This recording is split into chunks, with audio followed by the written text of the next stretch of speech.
दास्तान गोई में एक बार फिर से आप लोगों का स्वागत करता हूं और आप लोगों के पास पेश करता हूं अब बहुचर्चित कहानी मुंशी प्रेमचंद की कलम से मंत्र। ये उन कहानियों में से एक है जो मुझे बहुत ज़्यादा पसंद है और मेरी फेवरेट कहानियां हैं, तो इनमें से मैं कभी कभी चुनकर इसे पढ़ता हूं। मंत्र। संध्या का समय था। डॉक्टर चड्ढा गोल्फ खेलने के लिए तैयार हो रहे थे। मोटर द्वार के सामने खड़ी थी कि दो कहार एक डोली लिए हुए आते दिखाई दिए। डोली के पीछे एक बूढ़ा लाठी टेकता हुआ चला आता था। डोली औषधालय के सामने आकर रुक गई। बूढ़े ने धीरे धीरे आकर दरवाजे पर पड़ी हुई चिक से झांका। ऐसी साफ सुथरी जमीन पर पैर रखते हुए उसे भय हो रहा था कि कोई घुड़क ना बैठे। डॉक्टर साहब को खड़े देखकर भी उसे कुछ कहने का साहस ना हुआ। डॉक्टर साहब ने चिक के अंदर से गरज कर कहा, कौन है, क्या चाहता है? डॉक्टर साहब से हाथ जोड़कर उस गरीब आदमी ने कहा, हुजूर बड़ा गरीब आदमी हूँ, मेरा लड़का कई दिन से। डॉक्टर साहब ने सिगार जलाकर कहा, कल सवेरे आओ, कल सवेरे, हम इस वक्त मरीजों को नहीं देखते। बूढ़े ने घुटने जमीन पर टेक दिए और सिर रख दिया और बोला, दुहाई है सरकार की, लड़का मर जाएगा हुजूर, 4 दिन से आंखें नहीं। डॉक्टर चड्ढा ने कलाई पर नजर डाली। केवल 10 मिनट समय और बाकी था। गोल्फ स्टिक खूंटी से उतारते हुए बोले, कल सवेरे आओ, कल सवेरे, ये हमारे खेलने का समय है।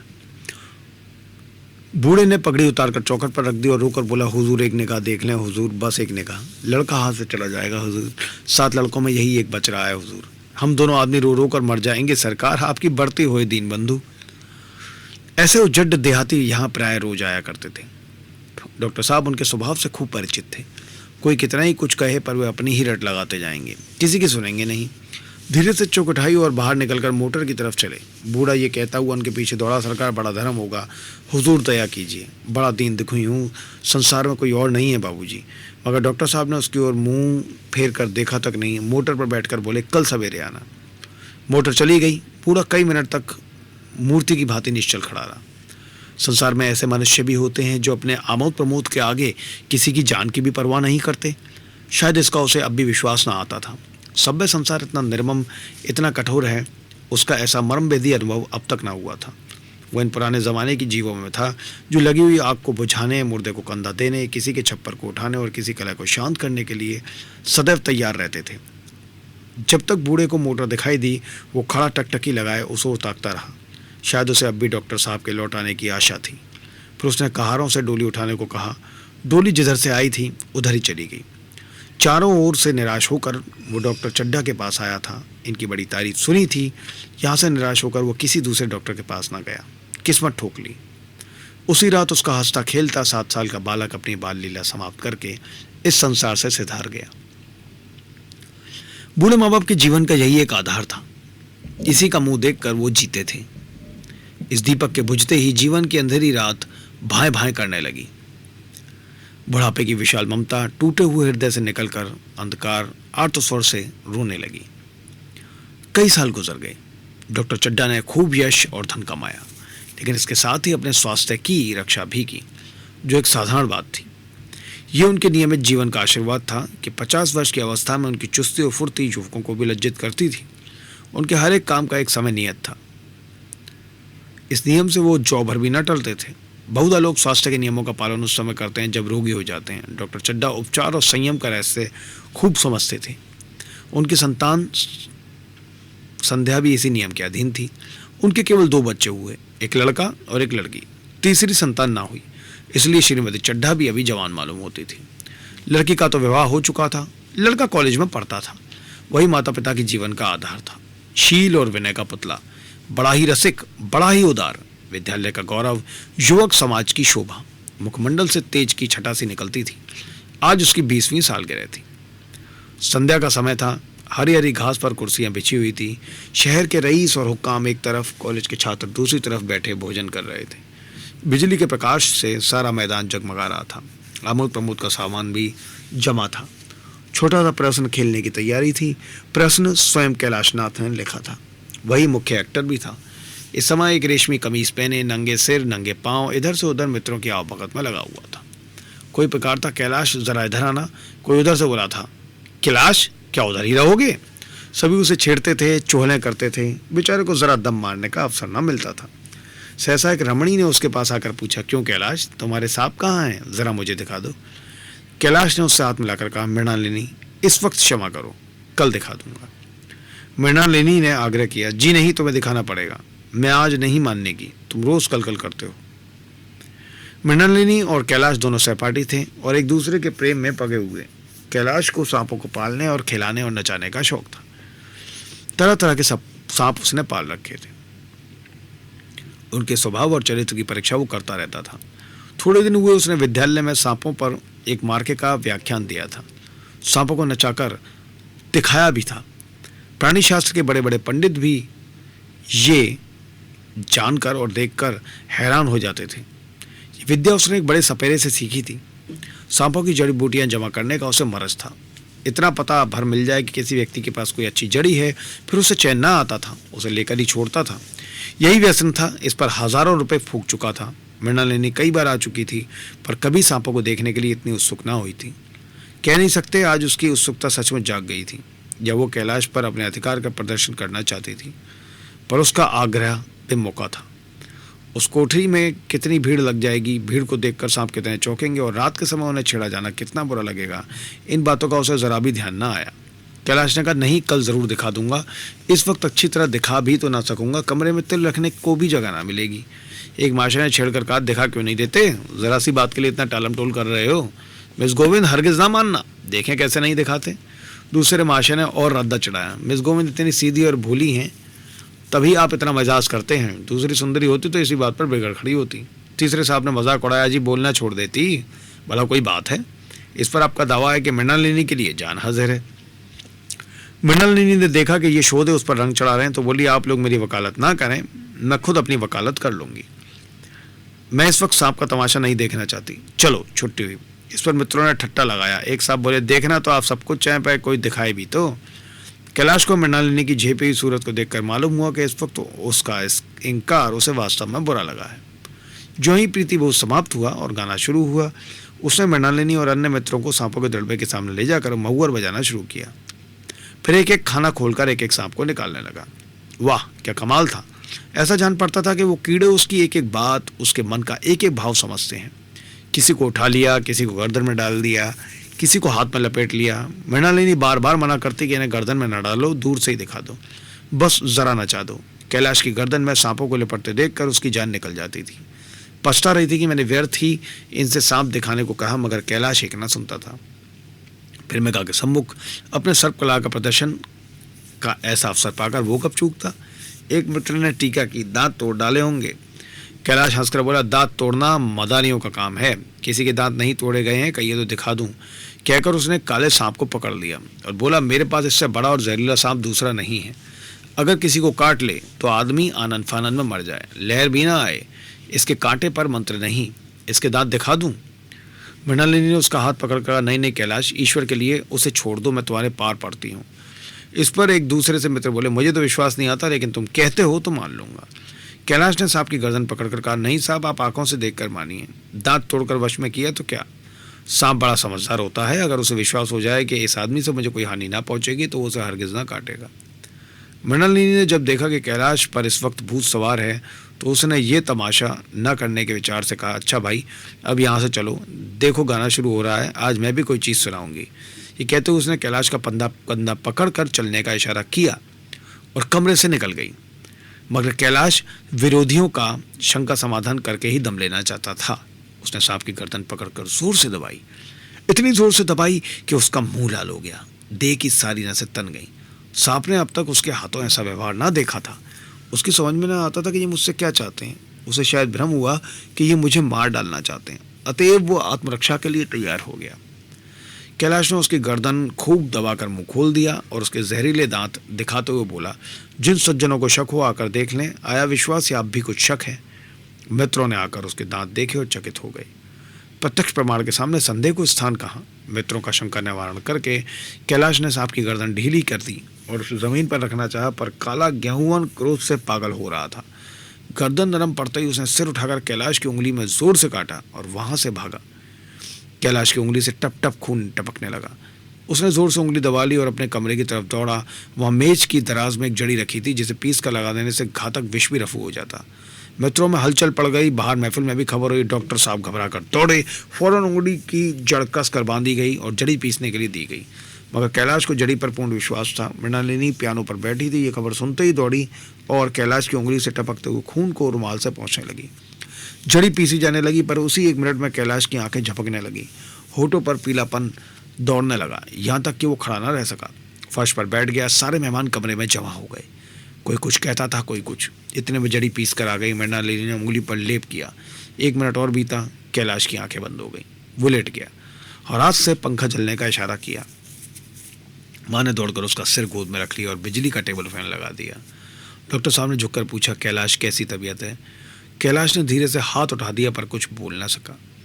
मृणालिनी ने करुण स्वर में कहा, क्या जड़ी कुछ असर ना करेगी? डॉक्टर साहब ने सिर पकड़कर कहा, क्या बतलाऊं, मैं इसकी बातों में आ गया। अब तो नश्तर से भी कुछ फायदा ना होगा। आधे घंटे तक यही हाल रहा। कैलाश की दशा प्रतिक्षण बिगड़ती जाती थी, यहाँ तक कि उसकी आंखें पथरा गई, हाथ पांव ठंडे पड़ गए, मुख की कांति मलिन पड़ गई। नाड़ी का कहीं पता नहीं। मौत के सारे लक्षण दिखाई देने लगे। घर में कोहराम मच गया। मृणालिनी एक और सिर पीटने लगी। माँ अलग पछाड़े खाने लगी। डॉक्टर चड्डा को मित्रों ने पकड़ लिया, नहीं तो वो नश्तर अपनी गर्दन पर ही मार लेते। एक महाशय बोले, कोई मंत्र झाड़ने वाला मिले तो संभव है, अब भी जान बच जाए। एक मुसलमान सज्जन ने इसका समर्थन किया, अरे साहब, कब्र में पड़ी हुई लाशें जिंदा हो गई हैं, ऐसे ऐसे बाकमाल पड़े हुए हैं। डॉक्टर चड्डा बोले, मेरी तो अकल पर पत्थर पड़ गया कि इसकी बातों में आ गया। नश्तर लगा देता तो नौबत ही क्यों आती। बार बार समझाता रहा कि बेटा सांप ना पालो, मगर कौन सुनता था। बुलाइए किसी झाड़ फूक करने वाले को ही बुलाइए, मेरा सब कुछ ले ले, मैं अपनी सारी जायदाद उसके पैरों पर रख दूंगा, लंगोटी बांध कर घर से निकल जाऊंगा, मगर मेरा कैलाश, मेरा प्यारा कैलाश उठ बैठे। ईश्वर के लिए किसी को बुलाइए। एक महाशय का किसी झाड़ने वाले से परिचय था। वो दौड़कर उसे बुला लाए, मगर कैलाश की सूरत देखकर उसे मंत्र चलाने की हिम्मत ना पड़ी। बोला, अब क्या हो सकता है सरकार, जो कुछ होना था हो गया। अरे मूर्ख, ये क्यों नहीं कहता कि जो कुछ ना होना था वो हो गया? वो कहाँ हुआ? माँ बाप ने बेटे का सेहरा कहाँ देखा? मृणालिनी का कामना तरु क्या पल्लव और पुष्प से रंजित हो उठा? मन के वो स्वर्ण सपने जिसने जीवन का आनंद स्रोत बना हुआ था, क्या पूरे हो गए? जीवन के नित्यमय तारे का मंडित सागर में आमोद की बहार लूटते हुए क्या उनकी नौका जलमग्न नहीं हो गई? जो ना होना था वो हो गया। वही हरा भरा मैदान था, वही सुनहरी चांदनी एक निशब्द संगीत की भांति प्रकृति पर छाई हुई थी। वही मित्र समाज था, वही मनोरंजन के सावन थे, लेकिन जहाँ हास्य की ध्वनि थी वहाँ करुण क्रंदन और अश्रु प्रवाह था। शहर से कई मील दूर एक छोटे से घर में एक बूढ़ा और बुढ़िया अंगीठी के सामने बैठे जाड़े की रात काट रहे थे। बूढ़ा नारियल पीता था और बीच बीच में खांसता था। बुढ़िया दोनों घुटनियों में सिर ढाले आग की ओर ताक रही थी। एक मिट्टी के तेल की कुप्पी ताक पर जल रही थी। घर में न चारपाई थी न बिछौना। एक किनारे थोड़ी सी पुआल पड़ी हुई थी। इसी कोठरी में एक चूल्हा था। बुढ़िया दिन भर उपले और सूखी लकड़ियां बटोरती थी। बूढ़ा रस्सी बटकर बाजार में बेच आता था। यही उनकी जीविका थी। उन्हें न किसी ने रोते देखा न हंसते। उनका सारा समय जीवित रहने में कट जाता था। मौत द्वार पर खड़ी थी। रोने या हंसने की कहाँ फुर्सत। बुढ़िया ने पूछा, कल के लिए सन तो है नहीं, काम क्यों करोगे? जाकर झगड़ू शाह से 10 शेर सन उधार लाऊंगा। उसके पहले के तो पैसे दिए ही नहीं और उधार कैसे देगा? ना देगा ना सही, घास तो नहीं गई कहीं, दोपहर तक क्या दुआने भी ना काटूंगा। इतने में एक आदमी ने द्वार पर आवाज़ दी, भगत भगत क्या सो गए? ज़रा किवाड़ तो खोलो। भगत ने उठकर किवाड़ खोल दिया। एक आदमी ने अंदर आकर कहा, कुछ सुना? डॉक्टर चड्डा बाबू के लड़के को सांप ने काट लिया। भगत ने चौंक कर कहा, क्या? चड्डा बाबू के लड़के को? वही चड्डा बाबू है ना जो छावनी में बंगले में रहते हैं? हाँ हाँ वही। शहर में हल्ला मचा हुआ है, जाते हो तो जाओ, आदमी बन जाओगे। बूढ़े ने कठोर भाव से सिर हिलाकर कहा, मैं नहीं जाता, मेरी भला जाए। वही चड्डा है, खूब जानता हूँ। भैया को लेकर उन्हीं के पास गया था। खेलने जा रहे थे, पैरों पर गिर पड़ा कि एक नज़र देख लीजिए, मगर सीधे मुँह बात तक ना की। भगवान बैठे सुन रहे थे। अब जान पड़ेगा कि बेटे का गम कैसा होता है। कई लड़के हैं? नहीं जी, यही तो एक लड़का था। सुना है, सबने जवाब दे दिया। भगवान बड़ा कारसाज है। उस वक़्त मेरी आंखों से आंसू निकल पड़े थे, पर उन्हें तनिक भी दया न आई थी। मैं तो उनके द्वार पर होता तो भी बात ना पूछता। तो ना जाओगे? हमने जो सुना था कह दिया। अच्छा किया, अच्छा किया। कलेजा ठंडा हो गया, आंखें ठंडी हो गईं, लड़का भी ठंडा हो गया होगा। तुम जाओ, आज की चैन की नींद सोऊंगा। ज़रा तंबाकू ले लो, एक चिलम और पीऊँगा।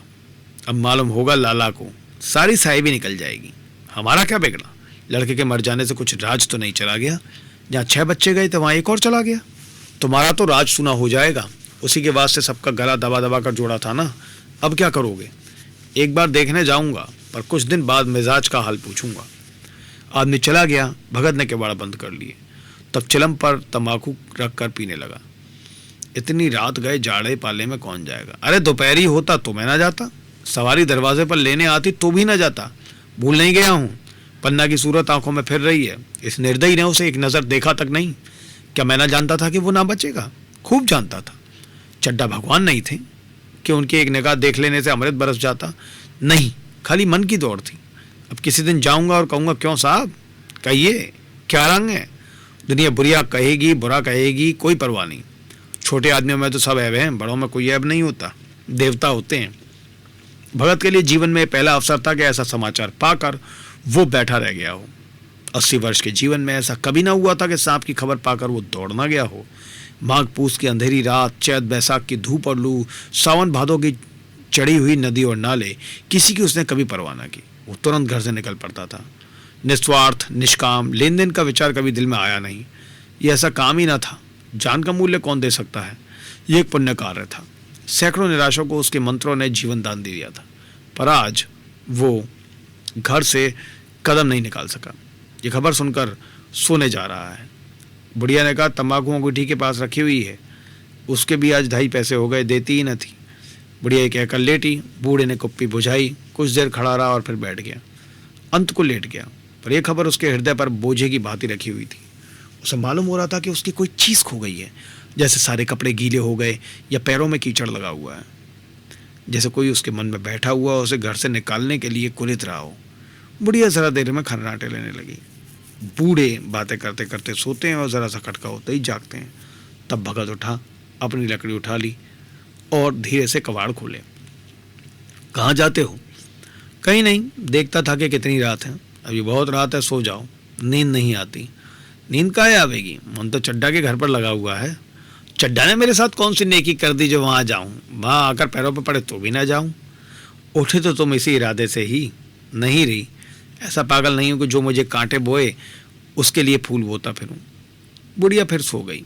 भगत ने केवाड़ लगा लिए और फिर आकर बैठा, पर उसके मन की कुछ ऐसी दशा थी जो बाजे की आवाज़ उसके कान में पड़ते ही उपदेश सुनने वालों की होती है। आंखें चाहे उपदेशक की ओर हों, पर कान बाजे ही की ओर होते हैं। दिल में अभी बाजे की ध्वनि गूंजती रहती है। शर्म के मारे जगह से नहीं उठता। निर्दयी प्रतिघात का भाव भगत लिए उपदेशक था, पर हृदय उस अभागे युवक की ओर था जो इस समय मर रहा था, जिसके लिए एक एक पल का विलंब घातक था। उसने फिर से कवाड़ खोले, इतनी धीरे से कि बुढ़िया को खबर भी न हुई। बाहर निकल आया। उसी वक्त गांव का चौकीदार गश्त लगा रहा था। बोला, कैसे उठे भगत? आज तो बड़ी सर्दी है, कहाँ जा रहे हो? नहीं जी, जाऊंगा। कहाँ? देखता था कि अभी कितनी रात है। बोला, कै बजे होंगे? 1 बजा होगा, और क्या। अभी थाने से आ रहा था तो डॉक्टर चड्डा बाबू के बंगले पर बड़ी भीड़ लगी हुई थी। उनके लड़के का हाल तो तुमने सुना होगा, कीड़े ने छू लिया है। चाहे मर भी गया हो, तुम चले जाओ तो साइट बच जाए। सुना है कि 10,000 तक देने को तैयार है। मैं तो ना जाऊं, चाहे वो 10 लाख भी दें। मुझे 10,000 या 10 लाख लेकर करना क्या है? कल मर जाऊंगा, फिर कौन भोगने वाला बैठा हुआ है। चौकीदार चला गया। भगत ने आगे पैर बढ़ाया। जैसे नशे में आदमी की देह अपने काबू में नहीं रहती, पैर कहीं रखता है, पड़ता कहीं है, कहता कुछ है, जबान से निकलता कुछ है। वही हाल इस समय भगत का था। मन में प्रतिकार था, पर कर्म मन के अधीन न था। जिसने कभी तलवार नहीं चलाई वो इरादा करने पर भी तलवार नहीं चला सकता। उसके हाथ कांपते हैं, उठते नहीं। भगत लाठी खटखट करता लपका जाता था। चेतना रोकती थी पर उपचेतना ठेलती थी। सेवक स्वामी पर हावी था। आधी रात निकल जाने के बाद सहसा भगत रुक गया। हिंसा ने क्रिया पर विजय पाई। मैं यूं ही इतनी दूर चला आया। इस जाड़े पाले में मरने की मुझे क्या पड़ी थी? आराम से सोया क्यों नहीं? नींद ना आती, ना सही 2-4 भजन ही गाता। व्यर्थ इतनी दूर दौड़ा आया। चड्डा का लड़का रहे या मरे, मेरी बला से। मेरे साथ उन्होंने ऐसा कौन सा सलूक किया था कि मैं उनके लिए मरूं? दुनिया में हज़ारों मरते हैं, हज़ारों जीते हैं। मुझे किसी के मरने जीने से क्या मतलब? मगर उपचेतन ने अब एक दूसरा रूप धारण किया, जो हिंसा से बहुत कुछ मिलता जुलता था। वो झाड़ फूक करने नहीं जा रहा है।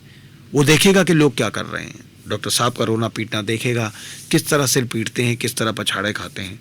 वे लोग तो विद्वान होते हैं, सवर कर जाते होंगे। हिंसा भाव कोई यूं धीरज देता हुआ वो फिर आगे बढ़ा। इतने में 2 आदमी आते दिखाई दिए। दोनों बातें करते चले आ रहे थे। चड्डा बाबू का घर उजड़ गया।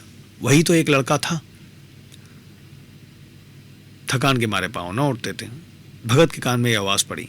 उसकी चाल और भी तेज हो गई। शिरोभाग इतना बढ़ा जाता था कि मानो मुंह के बल गिर पड़ेगा। इस तरह वो कोई 10 मिनट चला हुआ कि डॉक्टर साहब का बंगला नजर आया। बिजली की बत्तियां जल रही थी मगर सन्नाटा छाया हुआ था। रोने पीटने की आवाज भी ना आती थी। भगत का कलेजा धक धक करने लगा। कहीं मुझे बहुत देर तो नहीं हो गई। वो दौड़ने लगा। अपनी उम्र में वो इतना तेज कभी ना दौड़ा था। बस यही मालूम होता था मानो उसके पीछे मौत दौड़ी आ रही हो। 2 बज गए थे। मेहमान विदा हो गए। रोने वालों में केवल आकाश के तारे रह गए थे और सभी रो रो कर थक गए थे।